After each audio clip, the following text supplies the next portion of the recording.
कलम से जो तहरीरें लिखने थी वो सीने पर गोलियां झेल कर लिख रहे हैं। ये नेपाल के वो युवा हैं जो खामोशी से नहीं लहू से इंकलाब की तकरीर लिख रहे हैं। नेपाल की धरती आज खून से सनी हुई है और इसीलिए आज ये शेर किसी कविता की तरह नहीं बल्कि नेपाल की कड़वी सच्चाई की तरह दुनिया के सामने गूंज रहा है। वो सच्चाई जिसमें नेपाल का नौजवान जो है वो छाती ठोक कर फौज को सत्ता को चुनौती दे रहा है,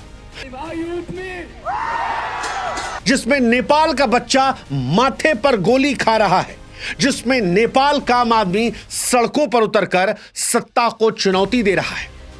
नेपाल के सड़कों पर इन दिनों जो कुछ हो रहा वो सिर्फ सोशल मीडिया बैन के खिलाफ आवाज वाला विरोध नहीं है।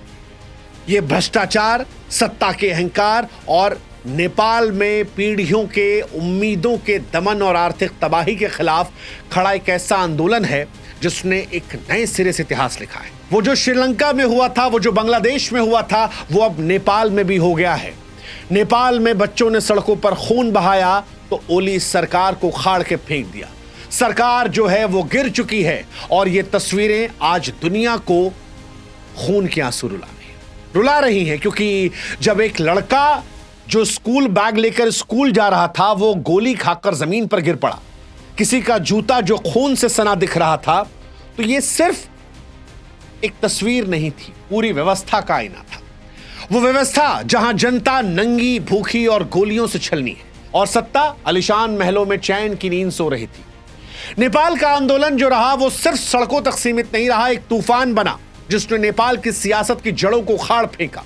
युवाओं का गुस्सा इतना बढ़ा कि सरकार को इस्तीफा देना पड़ा। मंत्री जो है मुल्क छोड़कर भाग रहे हैं, प्रधानमंत्री जो है वो नेपाल से निकल रहे हैं, सोशल मीडिया बैन को हटा दिया गया है, प्रधानमंत्री लोगों को चिट्ठियां लिख रहे हैं। लेकिन सवाल यह है कि क्या देर हो गई साहब?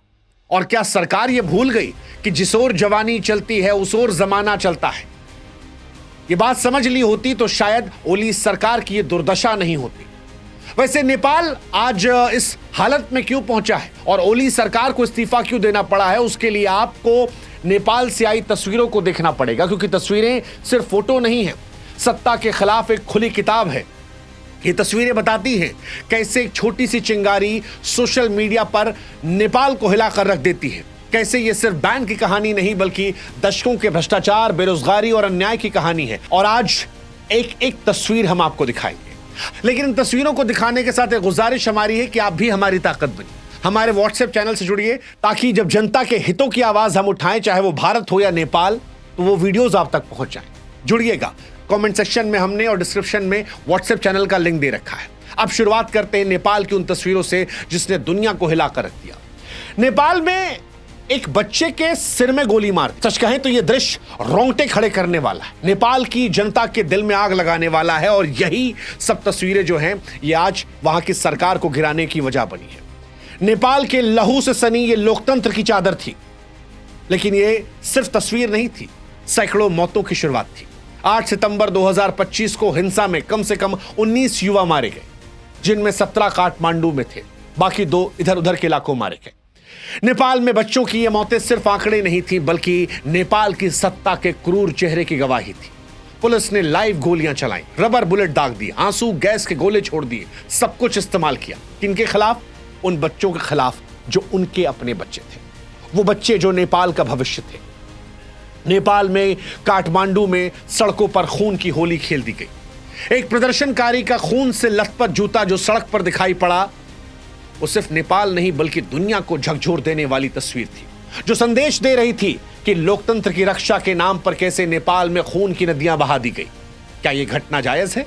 नेपाल के लोकतंत्र के इतिहास में यह काला अध्याय है जो बताता है कि एक फैसला पूरे देश में कैसे आग लगा सकता है अगर सत्ता असंवेदनशील हो जाए।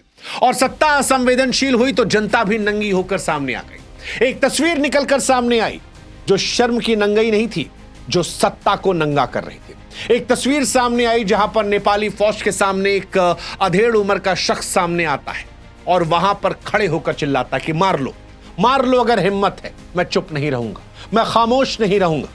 यह नंगापन कपड़ों का नहीं था, व्यवस्था की शर्म का था। जब सरकार जनता की आवाज को दबाती है तब जनता भी सत्ता को उसके नग्न रूप में उसकी औकात दिखाती है, और यही यहां दिखाई पड़ा। यह शख्स अकेला नहीं था। नेपाल की सड़कों पर सैकड़ों ऐसे लोग थे जो अपनी जान की परवाह किए बगैर सड़कों पर उतरे थे। काठमांडू में संसद भवन पर हमला करने वाले प्रदर्शनकारियों ने बैरिकेड्स को तोड़ दिया था, आग लगा दी थी। गुस्सा उनका दिख रहा था और इस गुस्से की वजह से पुलिस पीछे हटी, मंत्री इस्तीफा दिए, प्रधानमंत्री इस्तीफा दिए और अब एक एक करके वो मुल्क से भागने को तैयार है। लेकिन नेपाल के बच्चों ने खून बहाया है, कईयों की मौत हुई है, सैकड़ों घायल हुए, कई अभी भी गंभीर अवस्था में अस्पताल में भर्ती हैं और उन पर जो आंसू गैस से गोले दागे गए हैं उनको लेकर वो मांग कर रहे हैं कि जिसने गोली मारी उसको जेल में होना चाहिए। उनका युवा कह रहा है कि हमारी गरिमा को तुमने छीना था, हम तुम्हें जड़ से उखाड़ कर फेंकेंगे। नेपाल की तस्वीरें बताती हैं कि जिस ओर जवानी चलती उस ओर जमाना चलता है। एक लड़के का वीडियो वायरल हुआ जिसके माथे पर पूरी चोट लगी है, छाती पर चोट लगी हुई है, लेकिन इसके बावजूद चेहरे पर पट्टी बांधे वो हाथ में माइक लिए सरकार को ललकार रहा है, कह रहा है कि हम डरते नहीं हैं, हम बिकते नहीं हैं।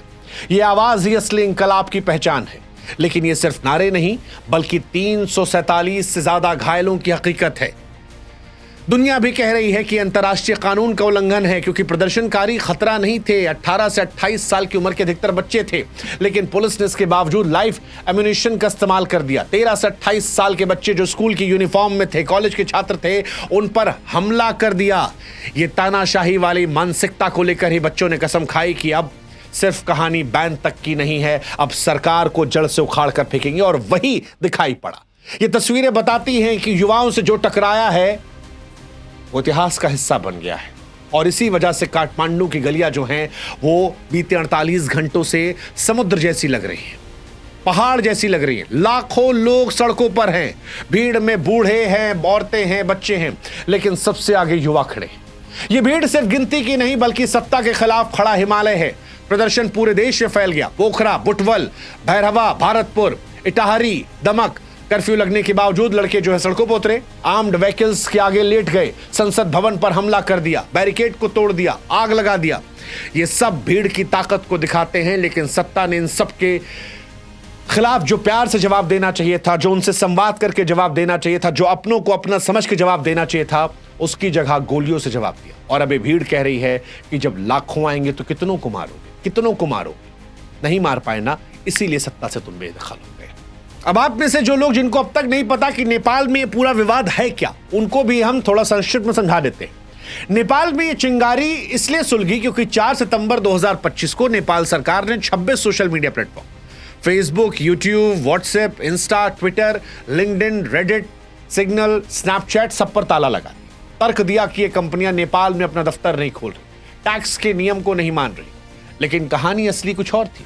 कुछ लोगों ने कहा कि नेपाल चाइना के करीब जा रहा था, टिकटॉक से लाखों डॉलर की रिश्वत ली थी, टिकटॉक को ही नेपाल में प्रमोट किया जाए इसलिए बाकी सोशल साइट को ठप कर दिया। इसके साथ बेरोजगारी, करप्शन और नेपाल की बदहाल अर्थव्यवस्था भी बड़ी जिम्मेदार थी। जनता नेपाल की सरकार से त्रस्त थी, उनकी आवाज तो कुचला गया था। उन्हें एक मौका मिला और नेपाल में जिंजी 13 से 28 साल के नौजवान जो थे वो सड़कों पर उतर आए। उन्होंने बताया कि सोशल मीडिया बैन आज के दौर में सिर्फ मनोरंजन पर ताला लगाना नहीं है बल्कि उनकी आवाज पर ताला लगाना है। ये वही मंच है जहां से वो सरकार के खिलाफ चीखते हैं, नेताओं से सवाल पूछते हैं, हक की बात को रखते हैं, और जब सरकार ये मंच छीन लेगी तो सिर्फ बैन नहीं बल्कि आजादी पर वार होगा। नौजवानों का गुस्सा सड़कों पर आया और वहीं से सरकार के उल्टे दिन शुरू हो गए। ये उल्टे दिन इसलिए भी थे क्योंकि नेपाल में भ्रष्टाचार पराकाष्ठा को पार कर चुका है। नेपाल में करप्शन एक ऐसी बीमारी है जो देश को अंदर से खोखला कर चुकी है। नेपाल में बेरोजगारी से बच्चे परेशान हैं, 12% से ऊपर, नौजवानों में 20% तक, गांवों में खेत सूख रहे हैं, महंगाई आसमान छू रही है। लाखों नेपाली लड़के हर साल विदेश भागते हैं ताकि कम से कम खाने पीने का जुगाड़ हो सके। नेता भ्रष्टाचार करते हैं, घोटाले करते हैं, रिश्वत लेते हैं, कमीशन खोरी करते हैं, और नेताओं के बच्चे जो हैं जिन्हें आप नेपो किड कहते हैं, उनके वीडियोस आम लोगों को परेशान करते हैं। कई नेताओं के बच्चे विदेशों में लग्जरी कारों में घूम रहे थे, महंगे रिजॉर्ट में छुट्टियां मना रहे थे और उनके वीडियो सोशल मीडिया पर आ रहे थे। इन युवाओं को यहीं से गुस्सा लगा। सरकार ने सोचा कि बैन लगाएंगे तो शायद शांत हो जाएगा, लेकिन मामला भड़क गया, उल्टा हो गया। ये बैन सिर्फ आवाज दबाने तक नहीं रुका, नेपाल की कमजोर अर्थव्यवस्था को लात मार दी। नेपाल टूरिज्म और विदेश से आने वाले पैसों पर टिका हुआ है। सोशल मीडिया के बंद होने के बाद बिजनेस ठप होने लगे। फेसबुक, इंस्टाग्राम, यूट्यूब, यहां से जो कमाई हो रही थी वो बंद होने लगी। नेपाल के लोग जो बाहर रहते हैं उनसे आपस में संपर्क कम होने लगे। छोटे छोटे व्यापारी जो सोशल मीडिया पर दुकान चला रहे थे अब सड़कों पर आने लगे और यहीं से प्रोटेस्ट की वजह से कर्फ्यू लग गया। पर्यटक भागे, व्यापार रुका, नुकसान करोड़ों का था। आंदोलन बढ़ा तो फिर नेपाल की जीडीपी को भी झटका लगना था, लेकिन नेता जो थे वो मदमस्त थे। लोग अपनी चिंता करते हुए सड़कों पर उतरे और इन सब में सत्ता की क्रूरता ने इस आंदोलन को और फाड़ दिया। यह गुस्सा दशकों के पहले गुस्से का था। हालांकि बच्चों ने शुरुआत में शांतिपूर्ण तरीके से शुरुआत की थी। पहले किताब और बैनर लेकर आए थे, कहा था करप्शन बंद कर दो। इसके बाद सरकार कहती कि बच्चे नहीं है, ट्रबल मेकर है। पुलिस लाठीचार्ज कर देती है, आंसू गैस से गोले छोड़ दिए जाते हैं। फिर युवा संसद की तरफ बढ़ते हैं।